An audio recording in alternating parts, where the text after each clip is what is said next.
student came up and kicked the filing cabinet, and you just see my phone fall, and then you just hear mass screaming and crying.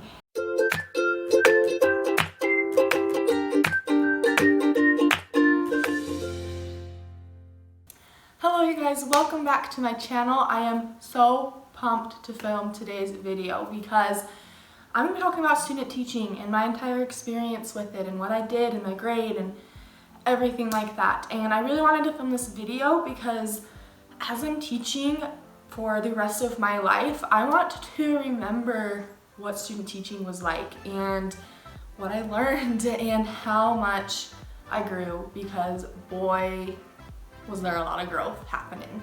Hopefully this video will help somebody getting ready to student teach. Let's just get started. I went to Utah State University and I was there for 2 years, and then I got married and finished out the last year and a half of my program at a regional campus. So when I came to the university, I did my generals for the first semester. Second semester, I was in what they call Tier 1 of the education program. So the education program was broken into 4 terms. One was an intro, and the only class I took that semester that was really education program based was Intro to Education. So we went and observed in a classroom, and I went and observed in a 5th grade classroom, but you only had to observe for like 3 hours or so. So it really wasn't too involved. It was really just to kind of go over standards, what Common Core was, what makes a good teacher, kind of get you in the classroom a little bit just before you entered into the program. The next tier is tier number 2, and in that tier you spend 15 days, 3 days a week for 5 weeks in a classroom, teacher contract hours. So 30 minutes before school starts and 30 minutes after school ends. And I was nervous for this. I had no idea what to expect. I really didn't have a ton of experience teaching at this point, and this was my first time really doing it, so I was extremely nervous. They passed around the papers to pick your school, and because I had a car I could use, I ended up having to drive like 25 minutes away from the campus to go and teach. But I was in a 4th grade classroom, and I went to the school the very first day. The principal was awesome. She took all of us, I'll call us student teachers even though we weren't technically student teaching yet, but there was 4 of us at the school. She took us, she gave us a tour of the school. She just really gave us the lowdown of what to expect when we were there, even though we were only there for 15 days. And I really appreciated that because it answered so many questions. I had no idea what I was getting into, and it felt good to have a little bit of an idea. So that was really nice. I went into my classrooms, 4th grade, and my mentor teacher and I got along fine, but our teaching styles were just not similar. She had been teaching for a long time and didn't use a lot of technology, didn't really, I feel like, try to engage her students individually. I don't know, like, we just were very different teaching styles. And she was going through a really rough part of her life. She straight up told me that the only reason she signed up to have a student in her classroom was because she was getting paid for it. So it didn't feel welcome there. I felt like I was there and she kind of didn't really care about what I did. And she didn't give me a ton of advice or anything like that. And I don't know, it was not the perfect experience with her as my mentor teacher, but we got along fine. She was nice, but was not great. But I loved the students. It was life-changing. If I had not thought I wanted to be a teacher before, after those 15 days, I was so sure I wanted to be a teacher. But it was a very stressful 15 days because I was in college and I needed to work. So I worked from 4 in the morning to 8 in the morning, and that was rough. So my days for these 15 days was to wake up at 3:30, go to work at 4, work until 8, get home, change clothes, grab a Pop-Tart and orange juice, drive to school, be there all day, and then come home, change clothes usually again, and then go to a class that night, and usually the classes went until like 8.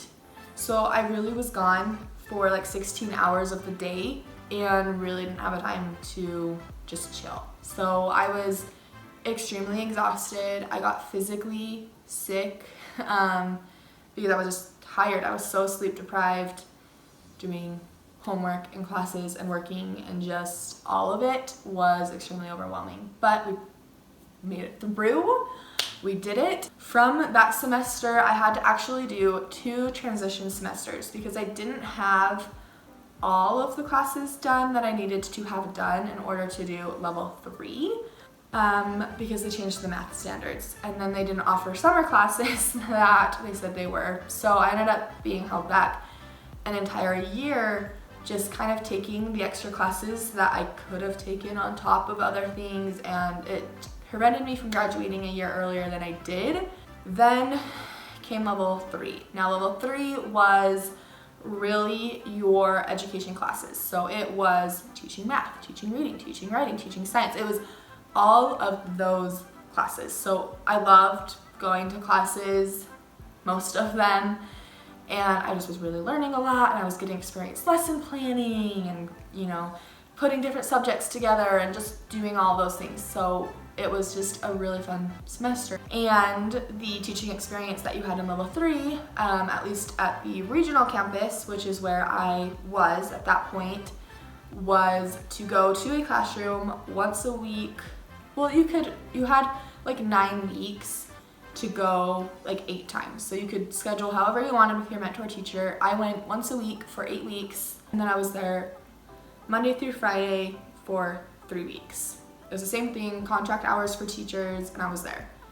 And I was in a 2nd grade classroom at a school that my husband actually attended for like 2 years in elementary school, and one of his old teachers actually taught there. So that was kind of fun to meet her and be like, I married one of your kiddos, and she didn't remember him, but you know, it had been a long time, you know, so it's fine.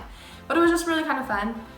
But this school was huge. The first school I was in had 2 classes per grade, so it was teeny tiny, and there was not a whole lot of kids. This school was ginormous. There was 5 or 6 teachers per grade, and each class was a full class size. So there was tons of kids, tons of teachers you had to collaborate with, and I loved all of the teachers. I really felt like I got along with these teachers. I was still really shy and reserved because that's who I am, but I really liked these teachers, and I loved my mentor teacher. She really made me feel welcome. She would give me advice after every lesson, after everything that I did. She would ask me what I thought about it, and then would agree or disagree, and she just was an amazing mentor teacher, would tell me advice when I needed to hear it. She gave me so many critiques that I still think about when I teach. The students, however, in 2nd grade, it was a little bit harder for me to connect with them. It wasn't that I wasn't connecting, like I loved these kiddos, but I just didn't connect with them the same way I connected with that first class. And that's actually one of the pieces of advice she gave me, was just that there's gonna be classes you connect with, and there's gonna be classes that you love, but you're not gonna cry out at the end of the year. And it's not because you're a bad teacher. It's because there's classes that you just get. And my biggest fault in teaching at that point was behavior management. I would give a million warnings before there was any consequence, and so the students just really didn't take me seriously when I told them to do something, because they knew they could be told 10 more times before anything would happen. And even then, some time could run out and nothing would happen. So they didn't really listen to me, and that was something I was continually working on while in that classroom. But by the end of that term, I had gotten better about consequences, and I remember the first time I actually made a student move for talking and not following directions, and I feel like the entire class looked at me like, what is going on? She's actually making kids move for talking, and it made me feel really good for being the mean teacher, because I was just like, yes, I can do this.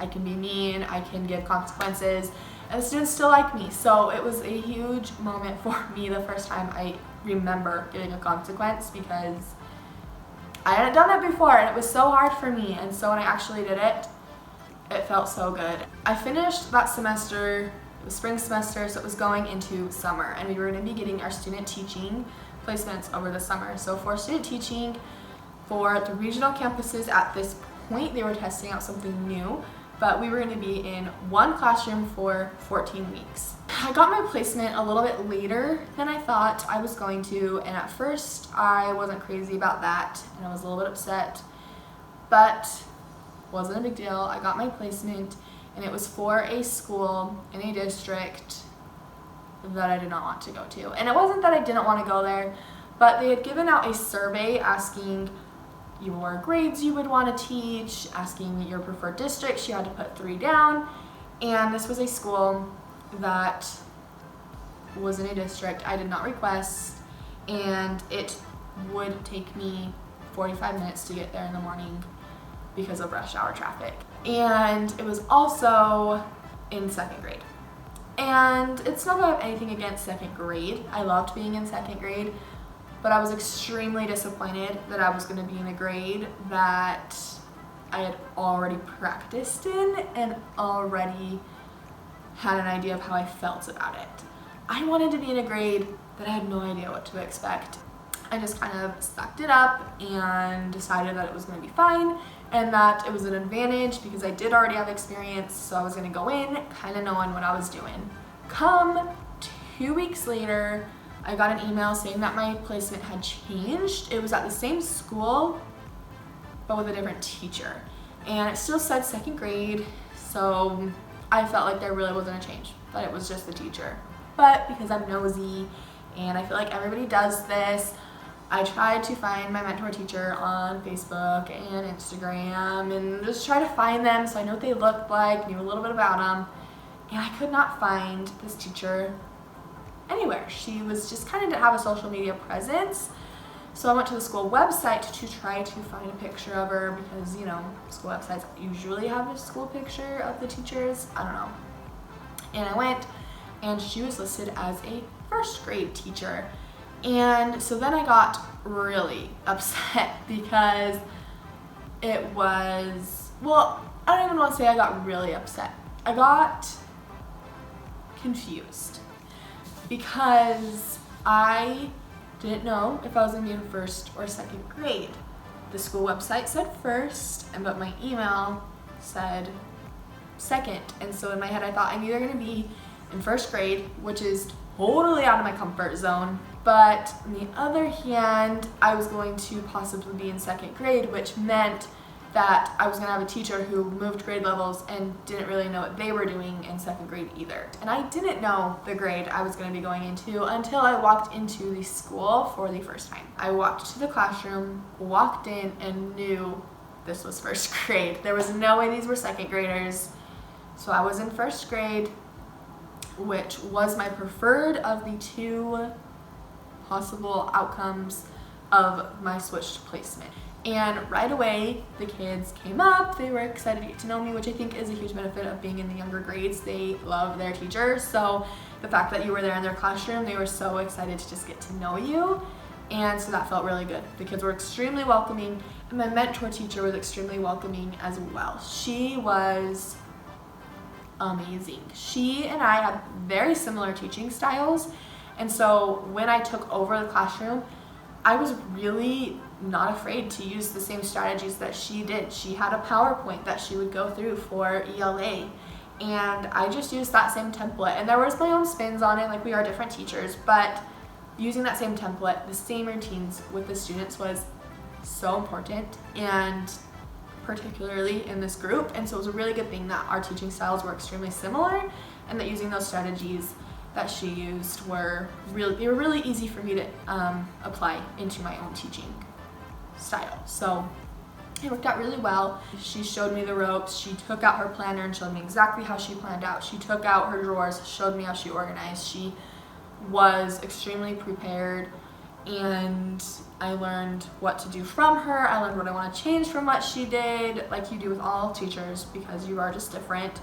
And I truly don't think I could have had a better placement teacher-wise ever. As far as the school went, the school was honestly one of my dream schools. It was extremely close-knit. Again, it was a small school and there was only 2 classes per grade, and the class sizes were also extremely small. I only had 17 kids in my class, so it was really small. It was really tiny, and I loved it. The principal was out of this world. He is incredible. He was extremely involved. He had personal relationships with the students. Everybody loved him. He was on the teacher's side 100%. He was brainstorming how to help teachers out all the time. He was at the meetings. He was extremely hands-on, had a ton of school spirit. But he also was strict business, and he had a very well-oiled machine school. The students, however, I love them, and I loved them, and they were great, don't get me wrong, but behavior was an issue. We had tables tipped over, desks thrown, chairs thrown, things ripped off the wall, papers ripped up, swearing, all of the words. And I feel like this was a blessing and a curse, because you don't want to go into a classroom and learn how to teach with a bunch of kids who really, it was not a good classroom to learn in. There was kids in there who were great. It really was just a handful of them who caused so much disruption that most of the kids in that classroom, their education 100% was impacted by behavior by other students. And it was not my mentor teacher's fault. She was incredibly patient, had a ton of different behavior management strategies that she used. She met with parents. She, by the time I left student teaching, was sending home notes daily to 3 sets of parents because they needed that check-in, check-out system daily. She was truly incredible. There would not have been a better teacher for these students, and at the end of the year, she actually won Teacher of the Year because of how she handled the class she was given. And I don't want to sit and complain about behavior, because they were 6 and 7. They were learning. They didn't know what to expect at school. But there comes a point when you also are 7 years old, and you know that throwing chairs is not an acceptable way to behave. I remember when I first realized that it wasn't me as a bad teacher and it was the class, was when I played a game of Kahoot, and it's just a little game you play on your iPad or Chromebook, and you answer a question and pick the shape that matches with the answer.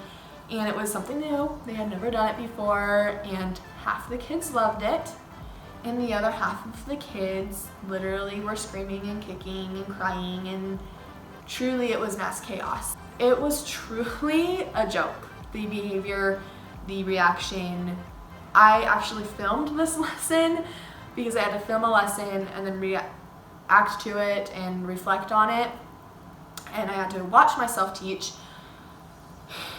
And oh my gosh, it was hilarious to watch, honestly, because I had my phone, it was just on my phone, and I had it set up on a filing cabinet in the back of the room, and a student came up and kicked the filing cabinet, and you just see my phone fall, and then you just hear mass screaming and crying, and I don't want to say yelling, but like yelling at students to stop and running out of the room and slamming doors. Like, it was a joke. After that lesson, we had prep time in the afternoon. We had a meeting, and at the meeting, I think the entire first half, we just had to sit there and just laugh at how poorly this lesson went out. And my mentor teacher the entire time was just like, I cannot believe that just happened. She was just like, there was nothing you could have done. Like, it was not me. And I remember thinking, this is not my teaching that caused this. Like, this is problems with behavior in this classroom. By the time it was the end of my student teaching, things were already so much better than they were at the beginning of the year. So there was so much growth that happened, and it was a huge win that year. But oh my gosh, it was a really good class for me to be in because I really got over that fear of being the mean teacher quickly. I could not just let things slide. So student teaching came to an end the first week of December, so a couple weeks before winter break, and the end of student teaching was sad but not sad at the same time. Really just like a big relief of like, I'm not going to have to stay all day anymore. I don't have to lesson plan. It was really weird the last week of student teaching when I had prep time and I didn't have to prep anything. I felt like I grew a ton over student teaching and had a really good experience. So even though it was a really hard class behavior-wise, I really did connect with the students. I really did get to know them, but I'm also extremely relieved that I will be in an older grade next year and that hopefully we won't have as many meltdowns. We're crossing my fingers. Thanks for watching, you guys. I hope you enjoyed hearing my student teaching experience. Also, hopefully when you student teach or when you did student teach, you do not or did not have as many behavior problems as I did, because it was rough, but it was so worth it because that was exactly where I needed to grow as a teacher. Make sure to hit the like and subscribe button so you don't miss any future videos on this channel. Hopefully this video was a little less awkward. I feel a lot better about this just like sitting and talking thing. But have a wonderful day and I will see you guys next time. Bye!